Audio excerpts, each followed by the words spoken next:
Hey guys, so welcome back. Did you check out the Vladimir Putin interview?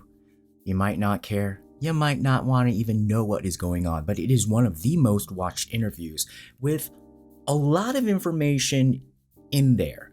Now, if you just watched a little bit of it, you're going to be like, this is so boring. It's like a history lesson. But can somebody make it make sense and make it into a K-drama?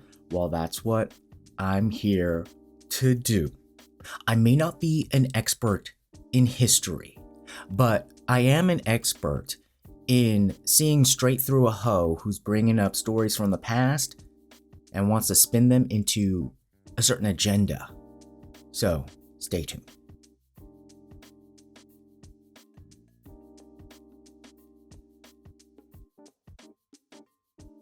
Now, we've talked about Russia, Putin, before here on the channel, and how there are a lot of similarities based on the hierarchical nature of Russian society and Korean society. How, in a way, the tribalism and the clans, and then perhaps even the influence of a long-lost Genghis Khan Mongolian heritage, because Koreans are also part of that whole Genghis Khan Mongolian descendant tree, and so are Russians. And in a way, if you look at Putin's latest speech, I won't call it a speech, even though it's an interview, but if you ever talk to a Korean ajusshi, a Korean man who is pontificating, you'll know that it's not really a dialogue, but more of like you're listening to his monologue. And I think that's the approach that you gotta take with Putin's interview with Tucker Carlson.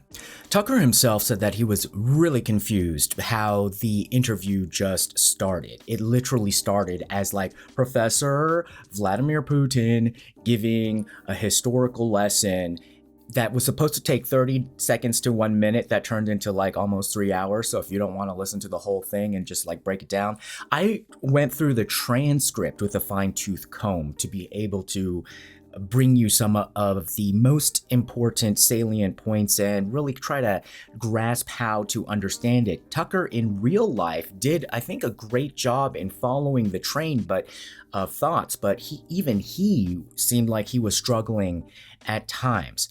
I think on the whole, for an American audience, you're going to find this conversation extremely difficult to listen to. But to a Korean audience, I think there would be a little bit more receptive, because at the heart of it, you saw the president of Russia, which has a very similar size economy to Korea, which also has a similar history of being battered around by greater powers like Korea, and also have its history and current day geopolitical conflicts mired in a distorted history. So a lot of times Koreans say that Japan is distorting history in order to make wins in the modern era.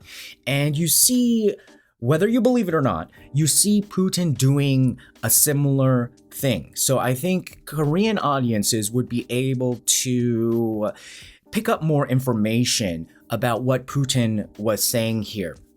Also, in the lens of Nunchi, if you're looking at Putin like a Korean ajusshi pontificating and looking at Nunchi, I think we are seeing, Nunchi's basically saying like reading the room, reading Putin's really kind of like unstated thoughts, that he is extending an olive branch, but he's giving the intellectual excuse now to people who may be Ukraine's allies to be able to justify saying, let's negotiate with Russia. So definitely this conversation was not geared towards the soundbite public on TV. Putin even asked in the beginning, are we going to have a long-ass dialogue, or are we going to have like a show where I got to be punchy?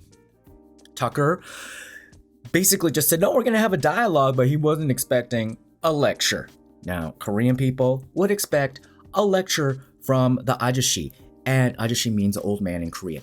And the problem with Putin's dialogue and his rhetorical style, where he did not do a good job, and Tucker said this as well, is that Tucker said that he Putin did not make a very strong, clear case.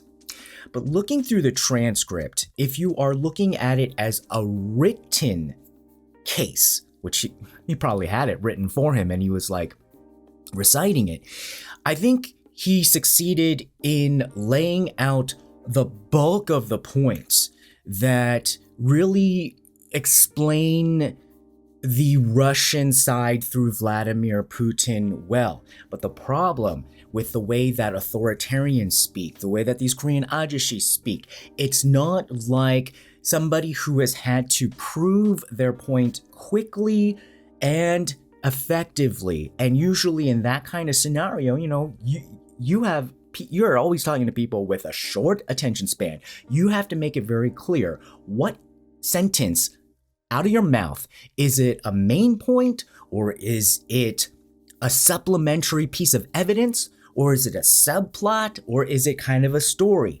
And people in their minds when they're listening need to be able to process, this is like the big idea, and then he's going to prove it with this next sentence.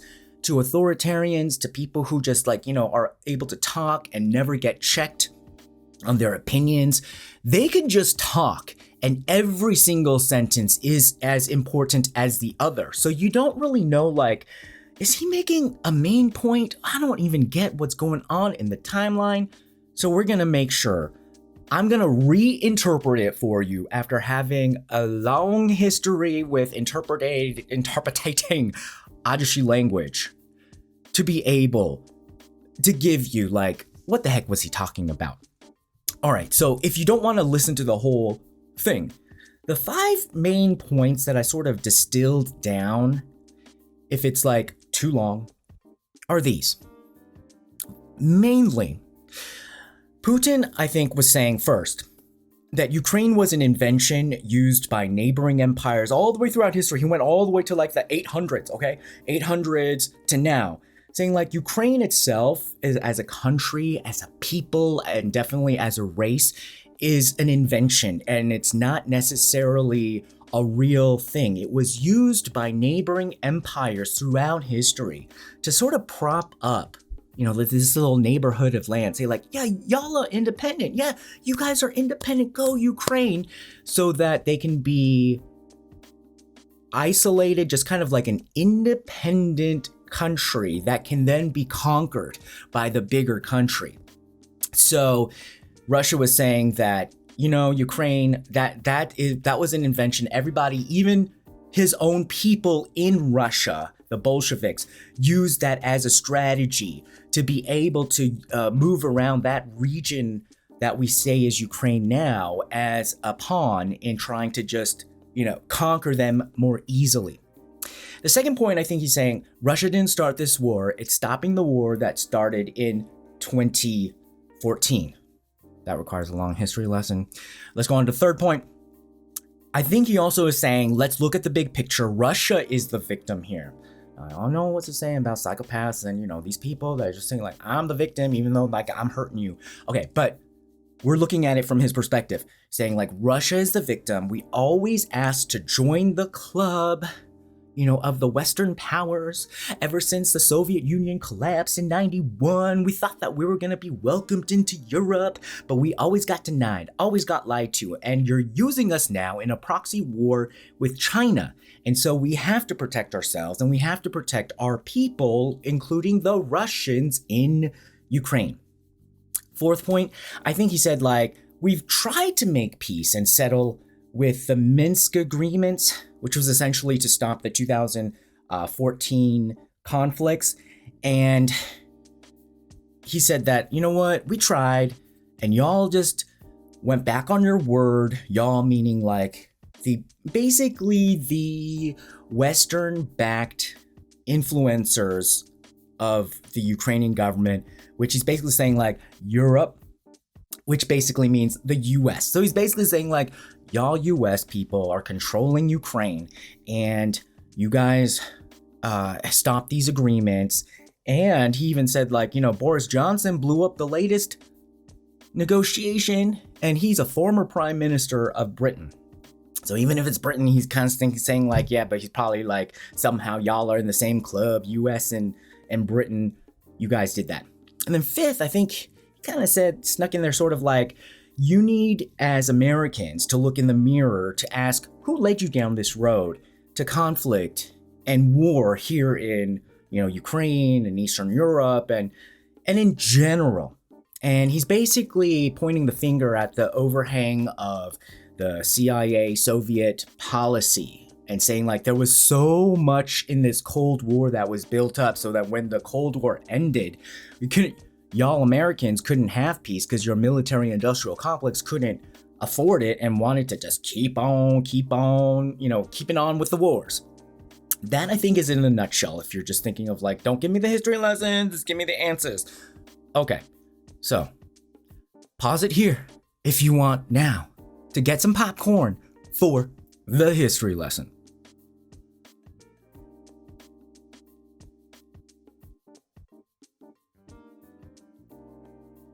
All right, let's try to make this into a K-drama a little bit, mixed in with a little bit of like Nordic mythology, kind of Thor kind of vibes it's given. You gotta also think of the map. You're probably just like, I don't even know where this stuff is really. I know in general where it is, but just remember these countries: Poland, Lithuania, Russia.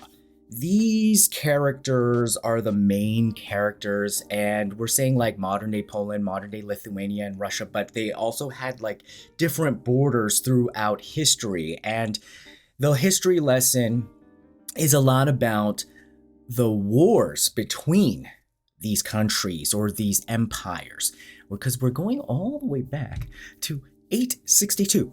Can you imagine in this main interview with Tucker, he goes straight to that, let's go to the year 862 to tell you about how the Russian state was born. And he said basically like, during that time, I don't know, like that, what is that, like the Dark Ages? Like people were just like probably like living in little like tribal villages and stuff with hobbits running around.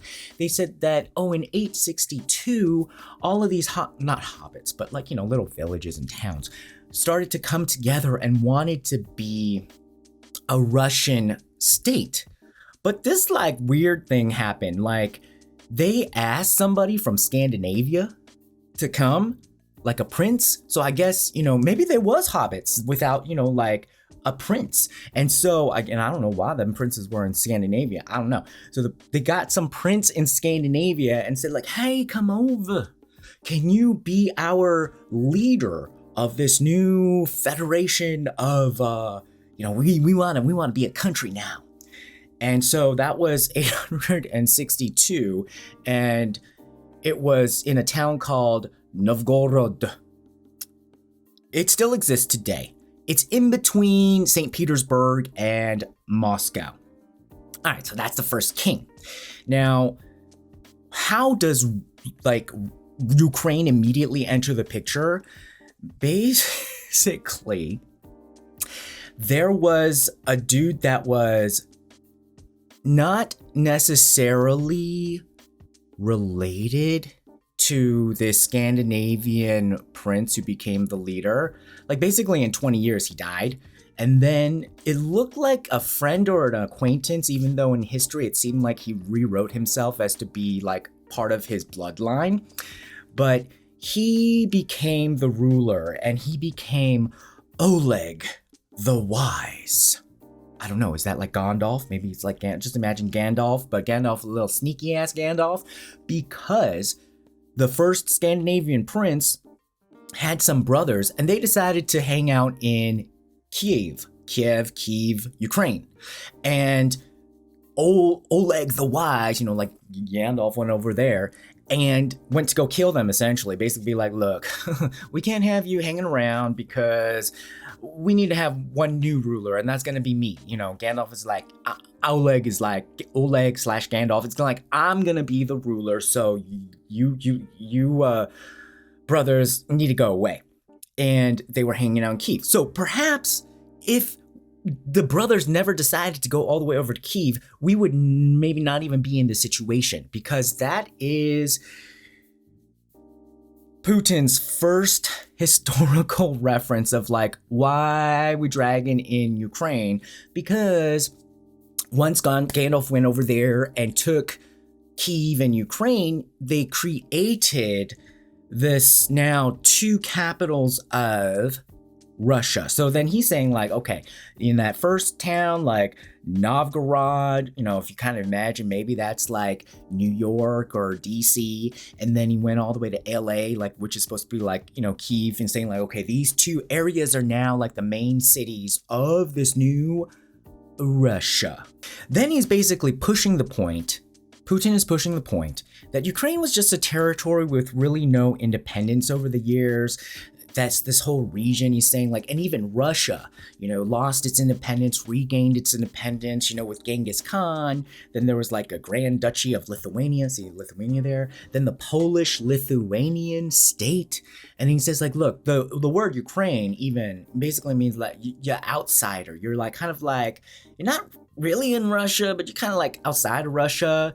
And so that he's saying like they really kind of had like no real identity, but they were always sort of tied to whatever power was ruling this region. He also said that the Polish-Lithuanian state was the one that really started to try to oppress and trick, I guess, the people who were living in this area.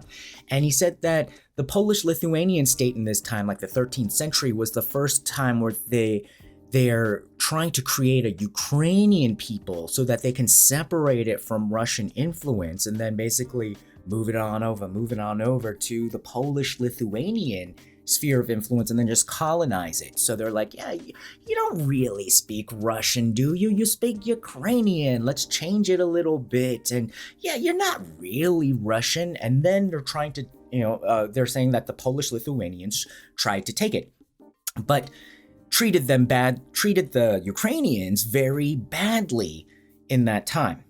Now, they went through about 300, 400 years of this. So according to Putin, in 1654, this Ukrainian region said that, hey, we want to be ruled by Russian leaders because we're Russian. Then also at this time, a lot of the Russian Orthodoxy Christianity came in. They're like, we are, we don't want to be this Polish-Lithuanian kind of satellite thing. We want to be Russian.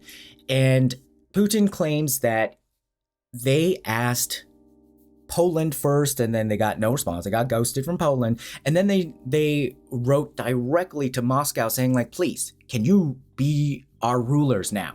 And then Putin pulled out this envelope of documents and says, look, I got the receipts.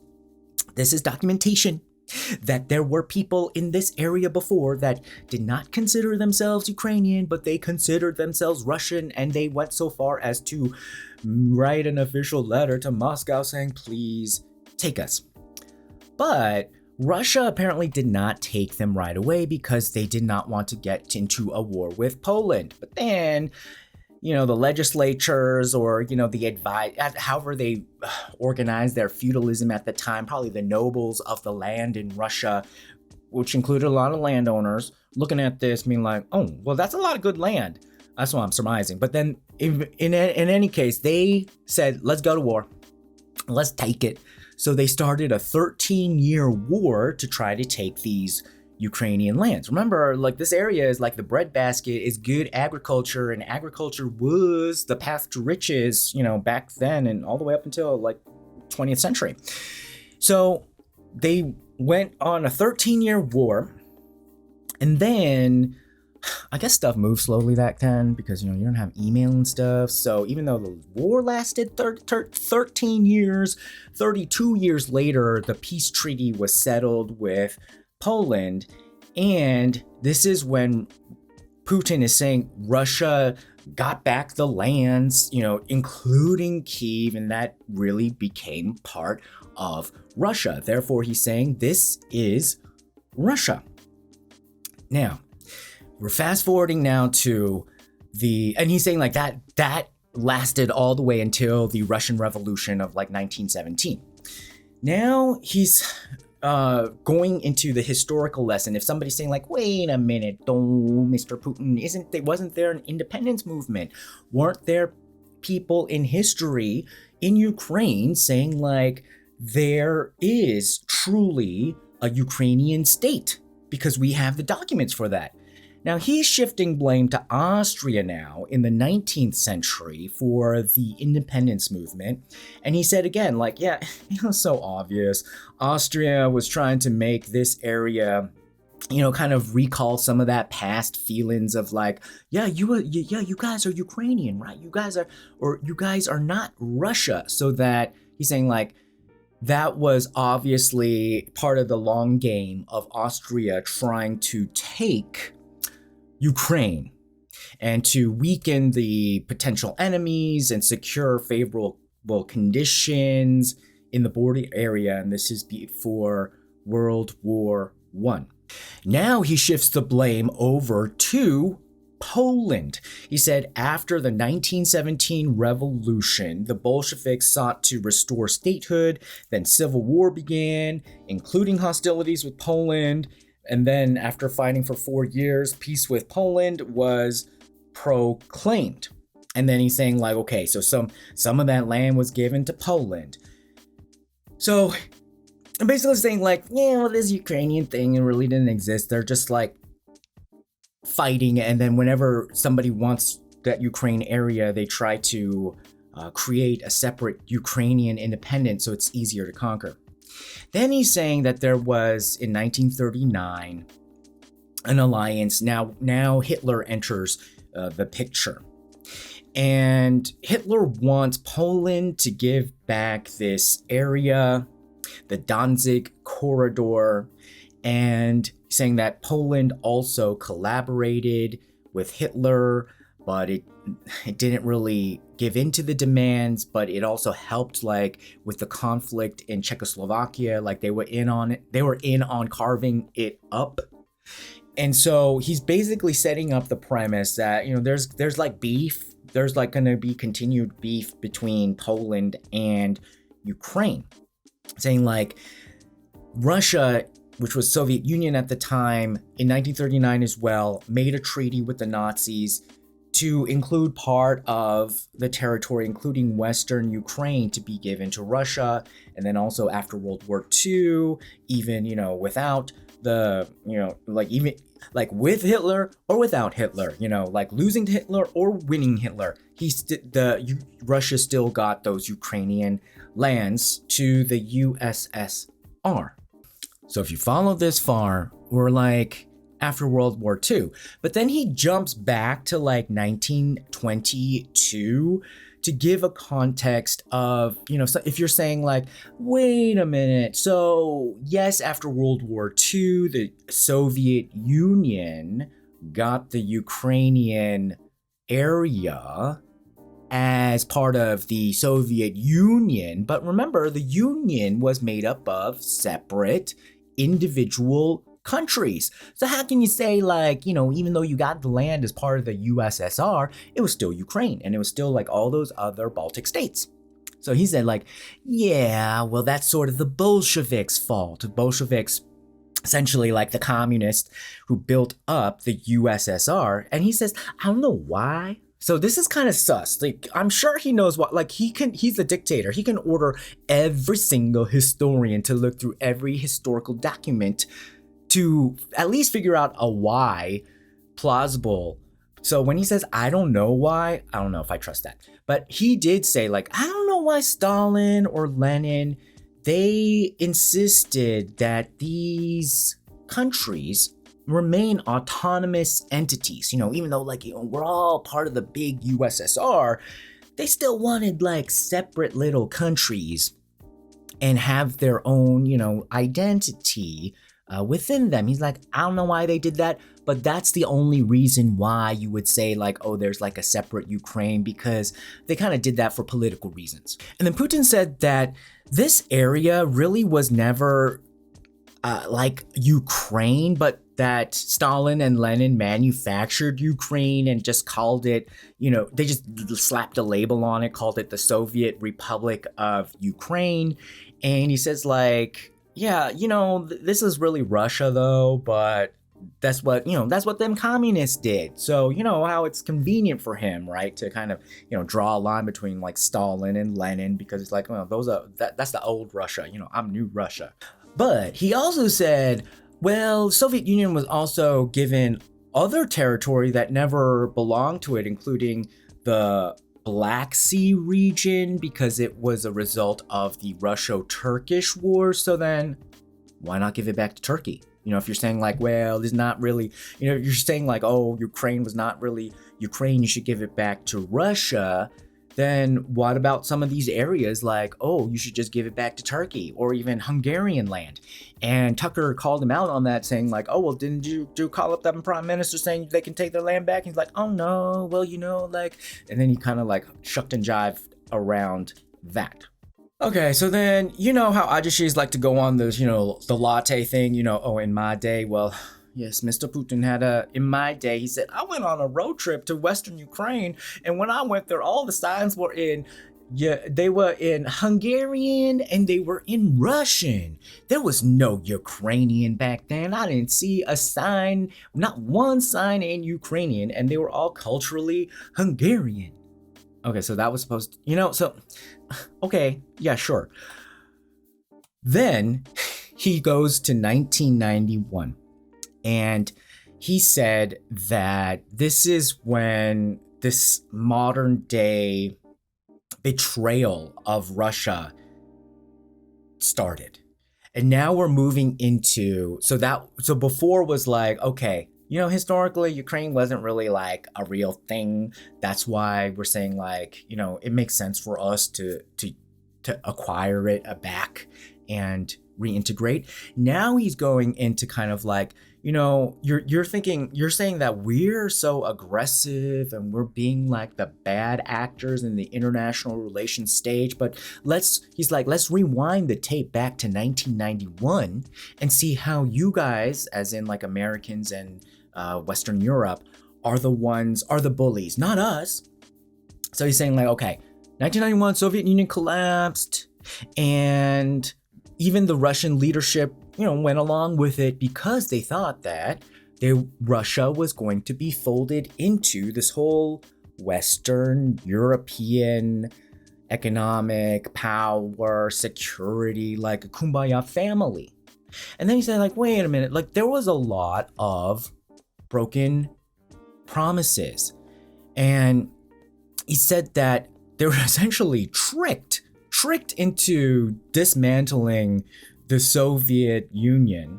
And I'm paraphrasing what he's saying, but basically he's saying like, look, these former Soviet Republic nations were now propped up to be independent and therefore used as pawns against Russia, which was essentially a pawn against China. So now he's throwing this accusation of like, look, historically, we can track this from 1991, US, you guys are using Europe to fight against China. And through Europe, you're using Europe to fight against the Baltic states, or use them as buffers, and then, maintain a conflict with Russia. And then but your real enemy is actually China. He said, hey, look, here's an example. NATO kept expanding towards our borders 5 times. And we asked to join NATO. We asked to join the club, but you never let us in, and you kept rejecting us. And not only that, you accepted all these other countries into NATO, and then you're basically encroaching closer and closer to our border. All right, then why did he bring up Yugoslavia? If you're all thinking like, oh my God, this guy's so much, it's like way too much to fathom. I think he brought up Yugoslavia to bring up an example of where you can't trust the US, you can't trust the UN, you can't trust the Western powers to follow the so-called international guidelines that they're now imposing on Russia and Putin. So Putin's kind of like, seeing like all this, he's saying from his perspective, all y'all like U.S. Western European powers are, saying you're so high, mighty, moral with UN this, UN that, international this, safeguards that. But let's go back to Yugoslavia when all y'all mofos were like in violation and just said like, oh, well, we don't have to follow this UN charter. We don't have to follow this kind of law. That's outdated. We're just going to do whatever we want.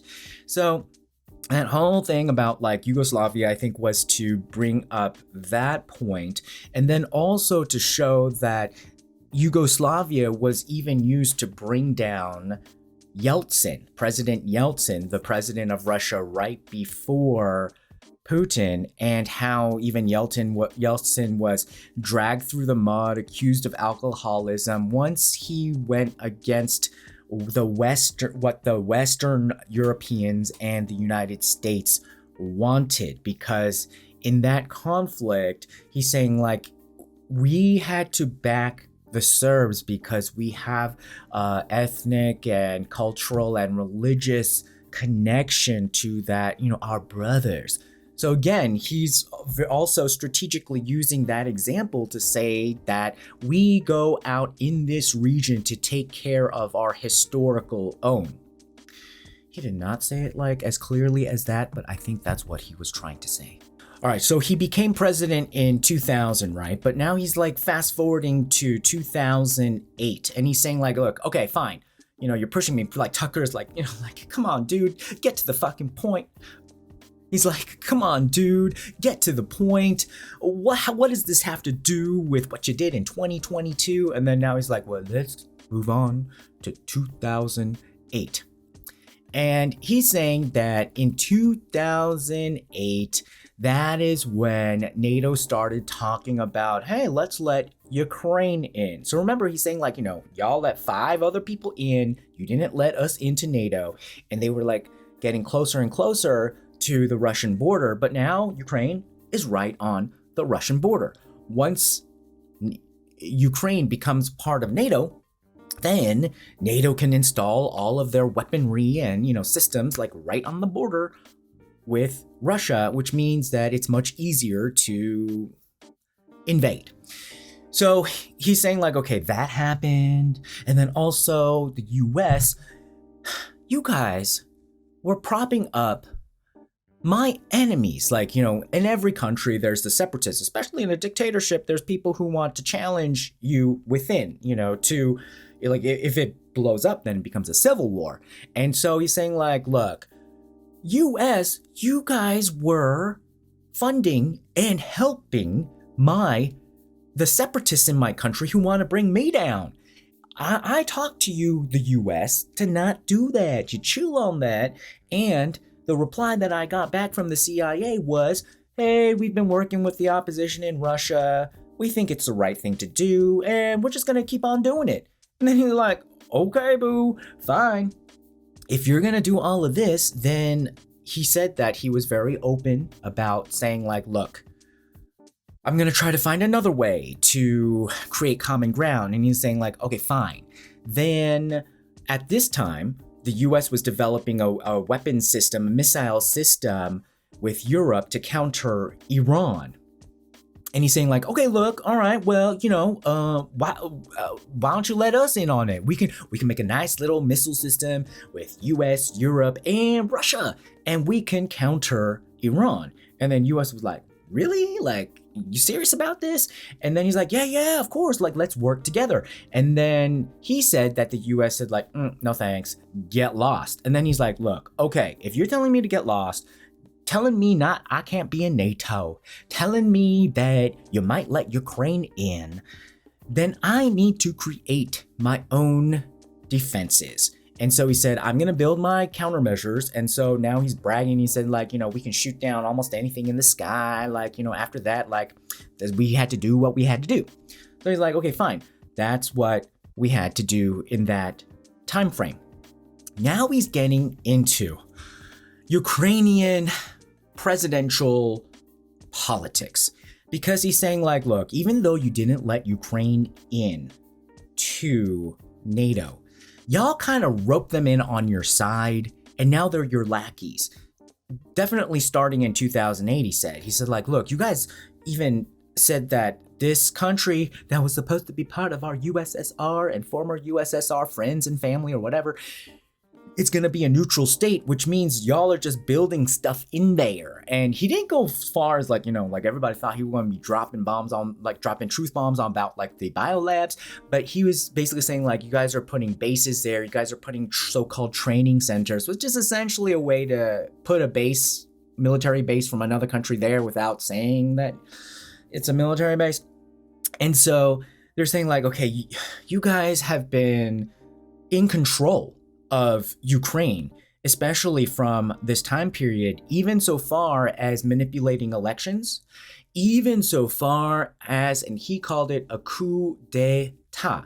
He said, look, y'all US and Western European people did not like Viktor Yanukovych. And so they said that they had an election and it was supposed to stop at like the second round, but then Viktor Yanukovych won apparently in 2005, the second round, but then they're like, nah, they convinced or they manufactured, he says that it was manufactured so that there was like a third round of voting where then Yanukovych fell from the winners, from being the winner, and that this was like all, if you guys remember, encapsulated in that Orange Revolution, which I don't know, it just didn't make sense to me. Like, it was really hard to follow, but the colors were easy to, think about. Anyhow, so he's saying like that was like a rigged election where then Viktor Yushchenko, who was the pro-Western politician, won that third round. And he said, basically saying like, you, like CIA, US, Western powers, stole that election from Ukraine, and instead of Yanukovych, you put in Yushchenko, who was your friend. And so he ruled from 2005 to 2010, and he's like, okay, fine, you know how that goes, rigging elections. I mean, really, pot calling the kettle black, or glass houses in the Kremlin. So he's probably like, okay, well, all right, stuff like that happens. And so then he's like, okay, we had to work with him.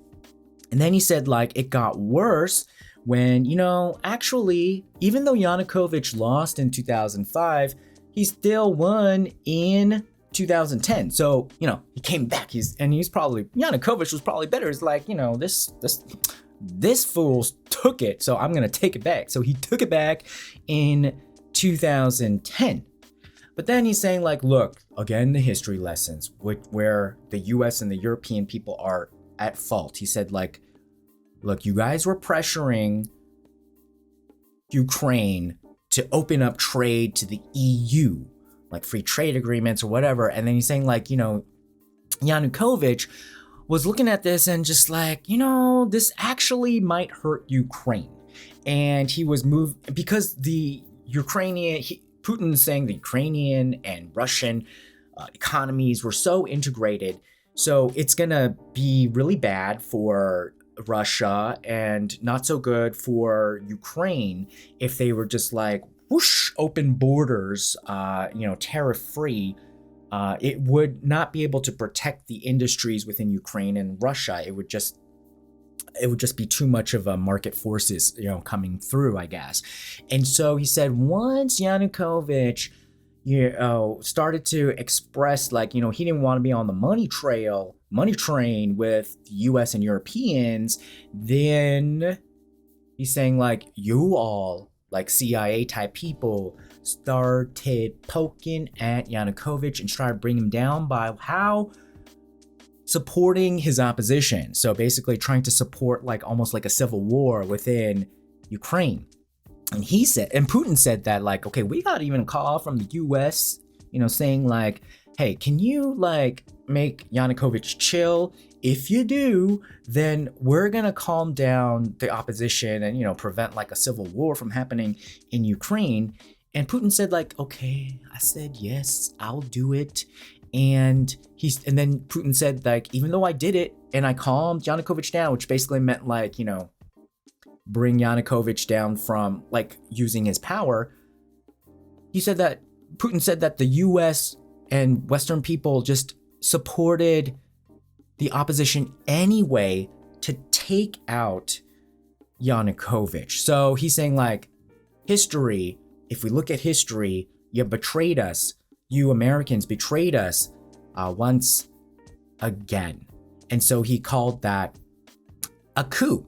And he said, like, all right, fine, you guys, I've also been, of course, in the, intelligence, and I know you guys were just doing your job, by changing the regime to something that is more favorable to you. But he says that from a political standpoint, it was a colossal mistake. So in 2014, Petro Poroshenko, the billionaire candy man, makes good chocolate because, the Ukrainian chocolate is much better than the Russian chocolate. I've tasted Russian chocolate before. It is disgusting. It's waxy. There's like, it seems like there's all sorts of corruption there. Like, there's no more cocoa powder left in it. It's just brown. But Petro Poroshenko became the president of Ukraine from 2014 to 2019. Now, then Putin goes back to, like, all right, well, then let's focus on this 2014 era when Petro Poroshenko came in to power. This is when we started to have this war with the Donbas region. Okay, so now he's going into the 2014 era, and this is when we had that conflict over in the Donbas region, which he says that, that war never really ended, and we were trying to end it in 2014 by going back into that region and trying to take it under their protection. So Russia said that, like, okay, in that time, that was a coup. But yeah, y'all were just continuing to create conflict in the region, and we had to take care of our Russians in that area. And so therefore, of course, we're going to go there. This is where I think he's starting to fudge his side. So I think experts in history really need to fact check him a lot in this time frame, because this is what he's using to justify the current invasion. But in a nutshell, he's basically saying that Western powers in the US are supporting conflict in this region to increase NATO's expansion and to increase the threat against Russia, and to renege and go against any of all of the previous agreements that would keep Russia leadership kind of have be able to sleep at night knowing that there is a secure border. And he said that, okay, fine, we did the Minsk Agreements, which were essentially like a treaty to stop the fighting.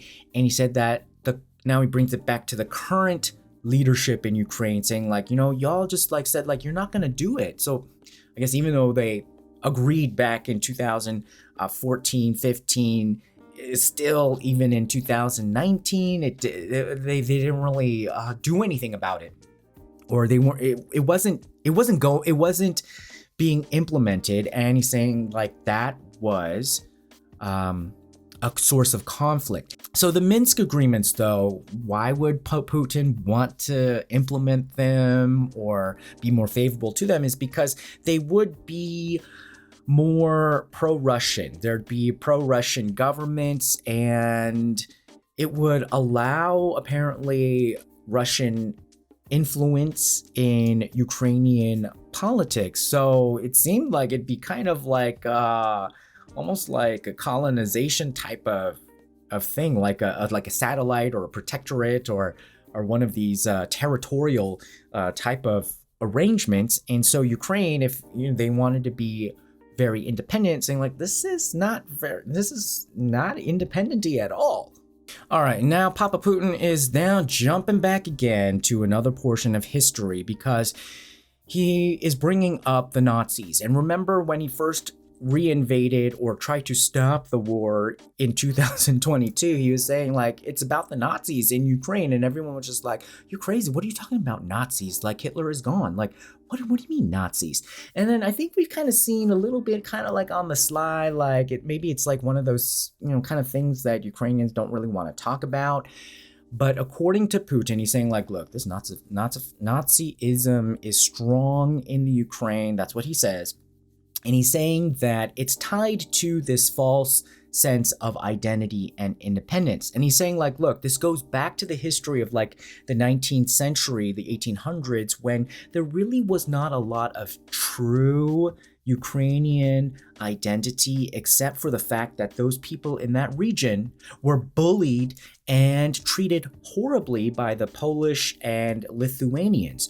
And so when Hitler invaded and all the Nazism came up, when Hitler invaded Poland and Lithuania, he's saying that a lot of Ukrainians were like, hey, now you see, now you're finding out. So he's saying that a lot of Ukrainians aligned themselves with Hitler so that then they can also get revenge against the Polish and Lithuanians who had mistreated them. And he said that that element in Ukrainian society and that part of the Ukrainian identity has never gone away.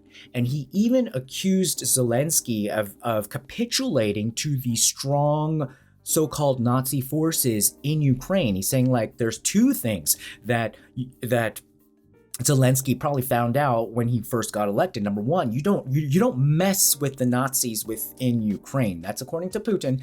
And then he also said like number two, you don't mess with whatever the US wants. So he's saying like, look, again, here you go. In history, Ukraine was always kind of like a puppet, kind of like, being used about. And then even in now, Zelensky is a puppet, just kind of being used about. Like in his country, he's being used by the Nazis.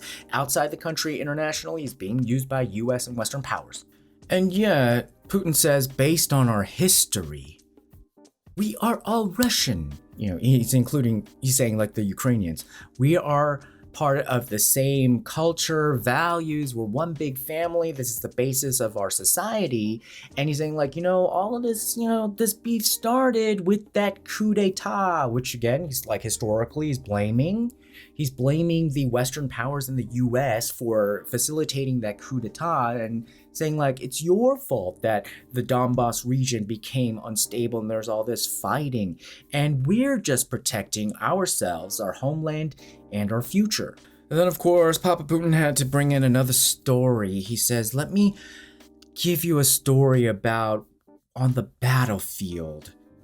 I mean, he's trying to romanticize killing, but this is how he did it. He says, we encircled a group of Ukrainian soldiers. The Russian soldiers yelled at the Ukrainian soldiers to give up.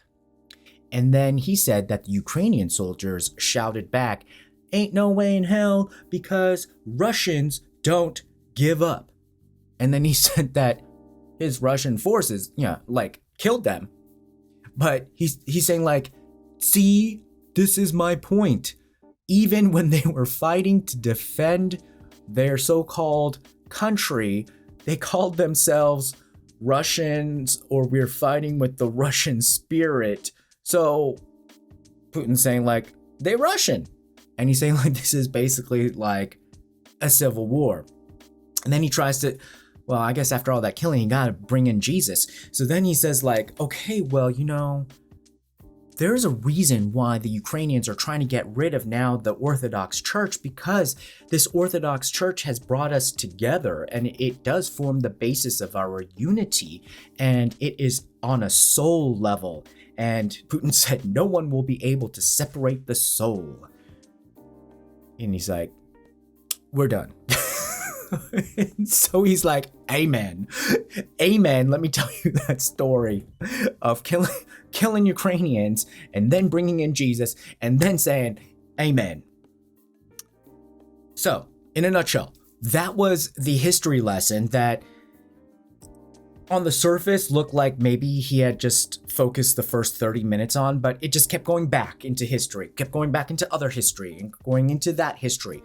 So hopefully that was a little bit more of a clearer way to explain Putin's perspective on history. Now I'm saying like, you history experts should now be able to more easily pick apart the sections of what he stated to see whether, is that true or not, or from what perspective. So in any event though, I think this was a very good dialogue, and at least now I think it does show that Putin does want to somewhat end this and be able to stick to his position. Like he has not ceded any kind of demands, but he is psychologically, like, this is a psyop, being able to give his enemies the intellectual and legislative or kind of philosophical out of this conflict, and say like, okay, well, like this history, that history, or whatever. I think he was just trying to throw everything at the wall, and so I try to organize it up into a little bit of a, a buffet. So there you go, folks. Overall, I think there were some flaws, though, in his history lesson, because he's saying that like there was no real Ukraine and therefore we can take it back. However, a country is a country if you can defend defend the borders. That's what sovereignty is. And so Mexico, I mean, based on Putin's logic, Mexico should certainly be able to just say like, well, give us back California. But the United States can defend its territory. And then even the Native Americans, by that logic, can go to even Mexico and say like, give us back our tribal lands. But in this modern era, for good or ill, the country is based on whether it has the power to defend its own borders and say like, we are a country. And in a very large sense, Ukraine is able to say we are a country. So what does it matter if there was in the past like this or that?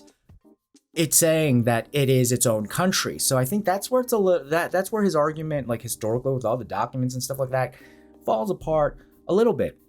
Even in Russia, if you were started by a Scandinavian prince back in the 800s, like 862, why don't you give all of Russia back to Scandinavia? Just like which is like a region now, but like, which one was it? Was it Finland? Was it Sweden? Was it Norway? Well, why don't you give it back all the way over there? And then like, having influence and stuff, like the Russian elite for a lot of the Imperial Russian period was speaking French, and they were like, oh yeah, well, like the elite society is always going to Paris and trying to copy French people.